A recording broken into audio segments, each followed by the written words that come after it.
Hello everyone, and welcome to the another session of Thoughtful Leaders under our initiative Thoughts on Education. Today, with me is Dr. R. Prabhakar sir. He is the principal of Vrindavan Group of Institutions. Hello sir, Hello. and welcome to our show Thoughtful Leaders. Yeah, thank you very much. It's a great opportunity to share my thoughts, which I have enriched over 35 years of my journey in theatre. I was a drama for 33 years, then VTU 1 year, and traveled about 8 countries. I've seen the education, how they handle the education. So it is totally different. It's a wonderful experience, and I'd like to share with all of you, which will be useful for you people to shape up your knowledge. Thank you so much, sir. Thank you so much for coming to our show. So, without wasting much of your time, I would like to ask the very first question of our interview. So, sir, you have held the key positions at education institutes throughout your career. What are the key factors that keeps you connected to the education sector? Yeah, this is a very interesting question, and which is being sustained in the frame of philosophy of many institutions that we take out. The teaching learning process, fostering the research abilities, and diagnostic evaluation. It varies from institution to institution. The outcome-based education system has answered all questions. Outcome-based education system is very well established in Pulla institutions. So we do what is called as a rigorous evaluation using the some of the rubrics of evaluation use. Then that of simply evaluating and then giving the marks, but without the pointers, you should never evaluate this, which has developed the skills of the students. And these 3 areas, I think, we need to focus. Okay, sir. So, moving on to the next question. So, being the principal of Vrindavan Group of Institution, what is your philosophy of leadership? How would you describe your leadership style? My dear friend, we have seen the revolutions which has happened in the education. And since it is information and the social revolution part, we cannot be very strict, disciplined and all those things. Participating management is the only way that we can develop this. Now, in fact, democratic way, we have to mingle with the students, understand them, and then try to over the activities we should try to make them. So my leadership was something like that. So I always wanted to have all the people meet there. Collective wisdom plays a lot, and in the frame of philosophy of again as a leadership quality, appreciate small achievements of every student. Now they will become good leaders of this. This is what I have enjoyed throughout my academic life. A small achievement of the student, if you neglect it, then they get into the negative side. So I would all rather you become a participant in the celebrating the smallest achievements of the students. Whether the student has participated, that is sufficient for some students. And he has won the prize, you call him and to appreciate. In fact, I have done that and I was a successful leader. Faculty member has gone outside and then contributed in terms of paper. I call him to my chamber, now have a cup of coffee with him. If students have achieved something, I will learn and have a lunch with them. We call them as the warriors who have brought the laurels to our. So lunch with the warriors. So this program also is. So we should not think that okay, I'm a principal means I'm the top of the institution. No. In fact, the principal should be very, very humble, and he should be approachable by all the students, the faculty, and then the non-teaching. He should be very, very simple and very honest and integrity. So that makes a good leadership in the present context of the. I will just give you an example. This was not there in the 40 years back that we were studying as a school. So where self-discipline, strict enforcement of discipline was there. But those things will fail now in the present social revolution will totally fail, which I have understood. And then I myself have transformed from a very strict and disciplined teacher into now a participating leader with an adoredness. They keep me in their hearts. That is sufficient for me. Even Bharat Ratna is equivalent to this in the Very, very rightly said, sir. So, the participation of management is what sir has put in. This is very much required to bring and appreciate the efforts and achievements of the students. I really agree with you, sir. So, moving on to the next question, sir.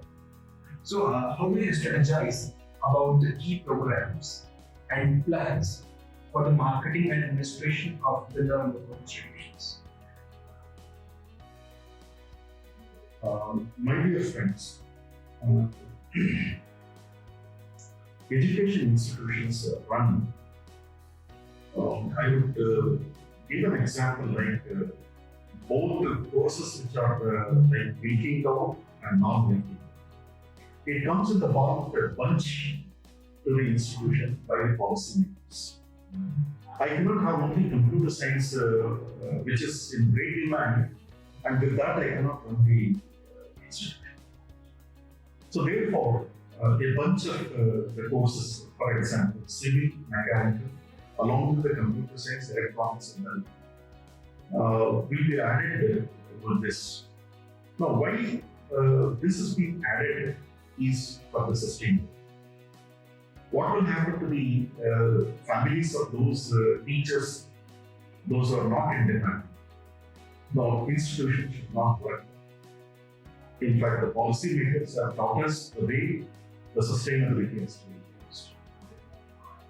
Now, what we do here is we try to connect, make the courses very attractive against two-track system.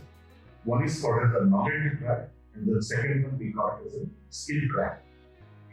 The industry institution gaps are being addressed very well in the Vrindavan group of institutions. The training need analysis has been done. So therefore, what we do is every semester we try to develop a skill, and our vision is to see that within the stipulated period of time, the student should get a degree in one hand, offer letter in the other. And to the extent it was possible for us to do it in the COVID challenging situation also this time, about 86 students were placed. Now, I'm very proud to say that the honorable management, the principal, HODs, and all the institutions have worked very hard. Now, this requires a dedication. So, not only principal and placement officer cannot do that. So, we provided what is called as a placement coordinator from each of the department. They reinforced the system by means of giving the repositories of the company names and then the contact person. That has enriched the placement system. Required skill in case if they don't have, I think, companies will not go to say. So simply showing degree, nobody wants, so they have to demonstrate the skills.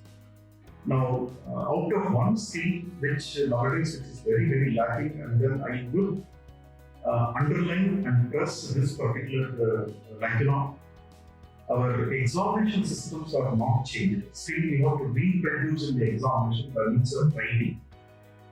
Unfortunately, teaching learning process. So, online classes which have forced the student to only study, read, and reproduce, which is a very, very difficult task in case of engineering courses where the experience-based learning and field-based learning, which is not happening. Now, Vrindavan Group of Institutions conducted an experiment. I think I would like to share for the benefit of the students. Now, a student was counseled, and then we asked us right in front of us to write English one page. Now, the student took 18 minutes. And the parents were counseled to monitor this for 30 days. Now, on 30 day, the student was able to finish within 7 minutes. My dear friends, as a guru over 40 years that has spent in the education institution, I request and then I support practice writing English, which will make you to answer most of the questions in the examination. And some of the students also reported to me that they were able to answer only 3.5 questions. Though that they were knowing all the 5 questions, they could not answer. And then I was motivated by means of this video, and then I wanted to do something to the student community. Now, this exercise was done in the Gurgaon Group of Institution, and we are very, very proud to say that this practice has become one of the part of the teaching learning process in Gurgaon. It's really great to hear that the Vrindavan Group of Institution is really working not only on the curriculum part but also on the skill development part of the students. As you have expressed that Vrindavan Group is working on developing the skill sets which are required by the industry, and you're ensuring that the students who are passing out from this college how they are job ready, and in one hand they're having a degree and in the other hand they're having a job offers. It's good to hear that, sir. So moving on to the next question, sir. The education system in India and other foreign countries are structured in a very different way. So according to your experience, what can an informed student can gain from studying in your institute?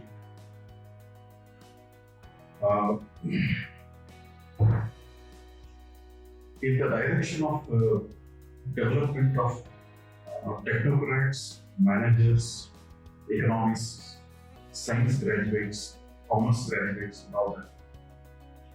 In foreign country, the total education from first standard to the PhD, it is a linear system that we have. So every time that you develop some knowledge in this field. Unfortunately, in India, I'm sorry to say this, the syllabus changes that happens in a discrete way. There is no linearity between the segment of the primary education, secondary education, and then the pre-university and the university.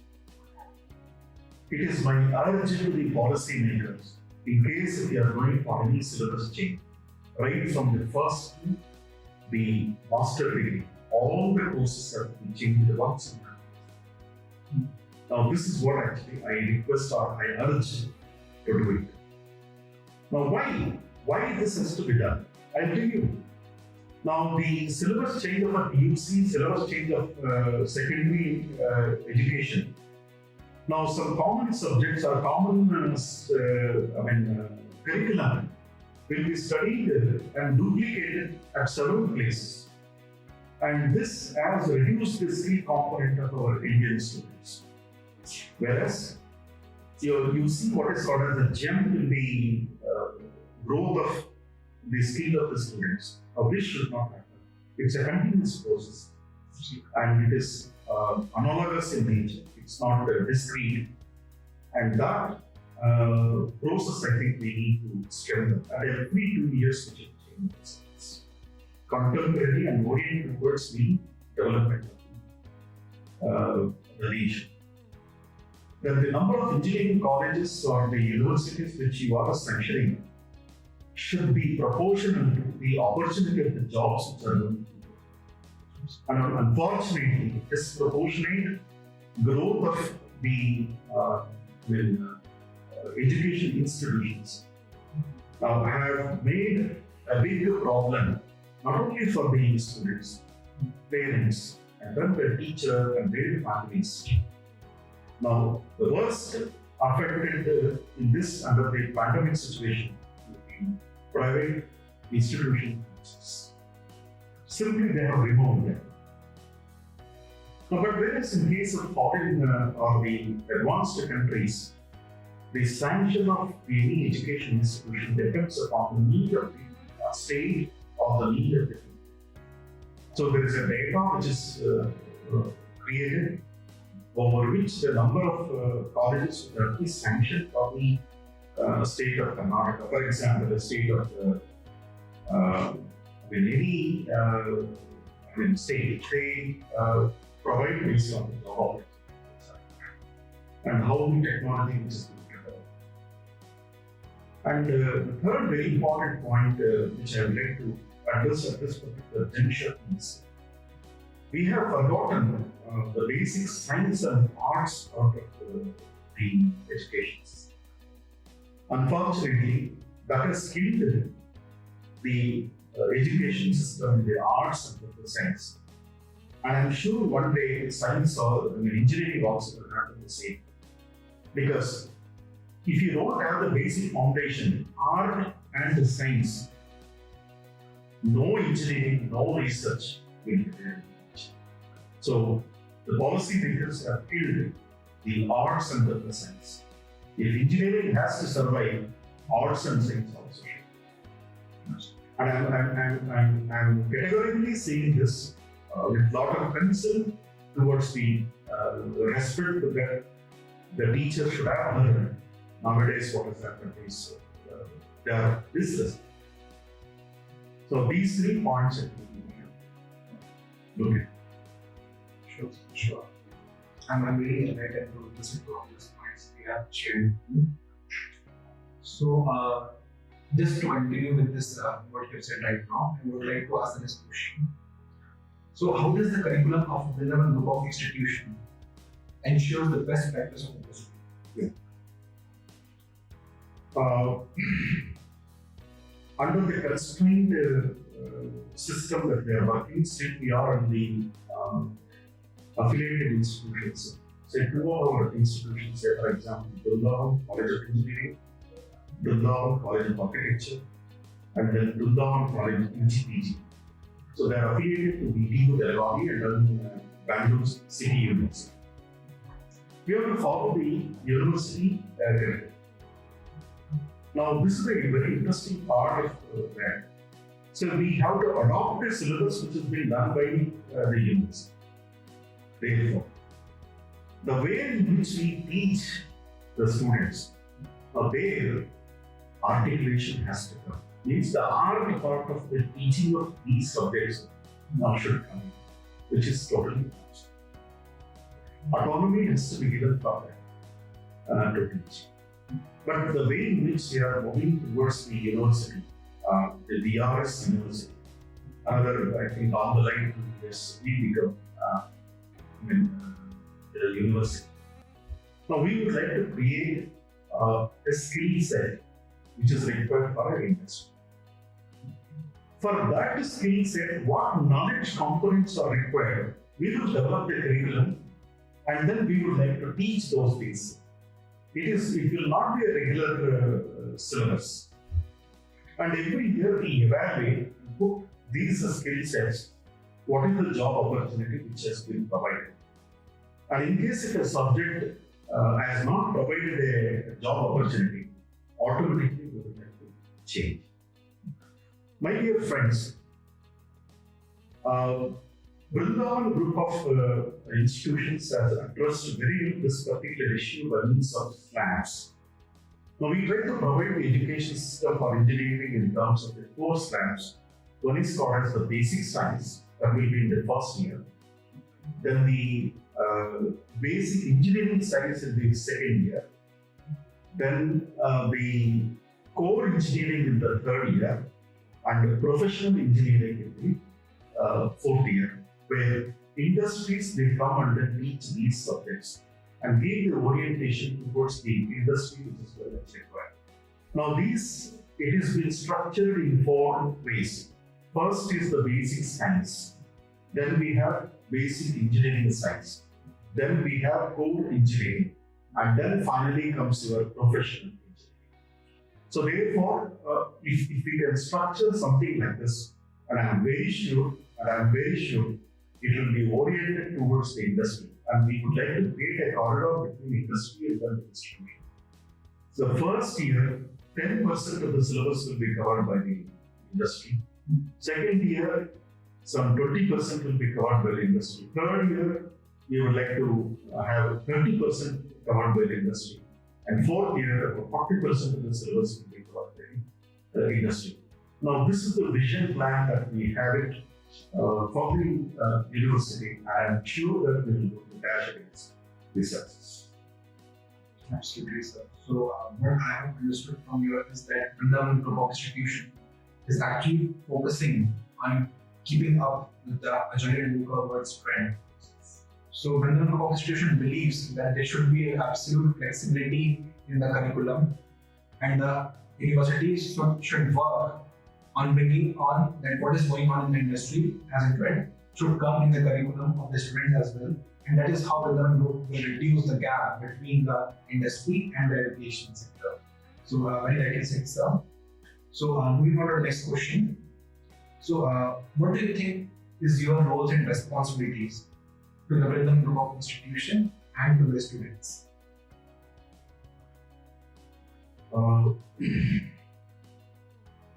This is a very difficult question.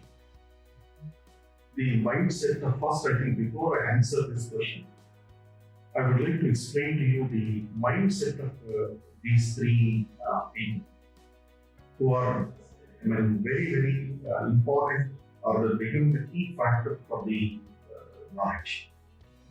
One is the student, whom we call it as a stakeholder. They don't want to attend any classes. They don't want to attend any lab.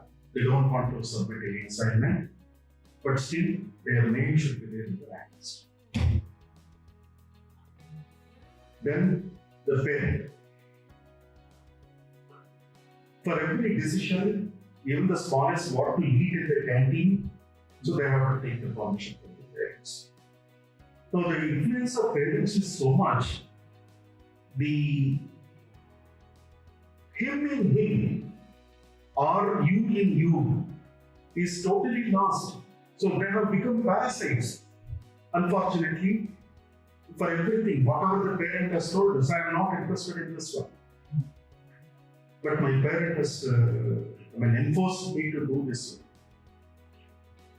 one. A top film actor student studied 2 years of engineering. I don't want to name. Student could not clear even one subject. Now, as a counselor, I counseled, then it was made known to me that the student was not interested in the course because of the influence of the parents. The parent was interested, the student was interested in somewhere else. I request to all the parents, understand your own part and try to do or give autonomy or give freedom to do. You don't take the decision, but you influence the decision. You give pros and cons of a situation, then you take the decision. Now, I am sorry this is not happening. Now, coming to the teachers. 40 years back, teaching was the only job that the teachers were doing. Now, the teachers have to do admission, teachers have to do placement, teachers have to follow ISO, teachers have to bring projects, they should do consultancy work, they should do that work, then report has to be generated, for parent counseling has to be done, report should be sent to the students. And I am sorry to say that under all these attributes, the principal component of the teaching itself has lost. So that is why this is a situation which now this scenario, if you can understand, now we will go to the question that you have asked. Could you please repeat the question? Yes, sure. So I asked you that what do you think is your roles and responsibilities to the university, to the institution, and to the students? Yeah. Now, these are all the challenges. Now, these are challenges. Now, I have to convert them into opportunities. Therefore, in the Vrindavan Group of Institutions, now we will conduct some psychological tests. And then from that, we will try to identify what the key interest of this person is. And to an extent small, during this admission time, we have done it informally. And that has given a good results. A person who is, we used to ask questions. Was he interested in some playing with the toys? Or was he interested in going out and then playing with his friends? Was he interested in using the mobile and all that? So we counseled and then found out that their interest. A man was playing with the toys. I think he can become a mechanical engineer. And the man who was building blocks using the blocks which are available. So then we advise them to go for civil engineering or architecture. And the person who was playing always with some electricity, bulb repair or radio repair and all those things, we have told them to take up circuit branches. And then like this we advised, and we were very successful. And then we have noticed that. Now one thing which we should understand, the fact remains, I counsel the two computer science students. Here 90% of time the student wants computer science, which is logical. But if you ask a person who has just passed with 53% or 54%, if you ask him, he says, no, I wanted computer science. But he will not become successful in the computer science field. We have counseling, but our parents are insisting that the computer science. This is where I think we lost. This is challenges I think we need to understand. And in the future, I think I will want to develop an app that these psychological path or these psychological tests that we conduct.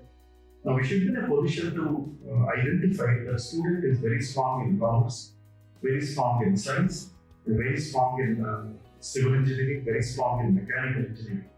And we would like to evolve a system and show that research is also on this.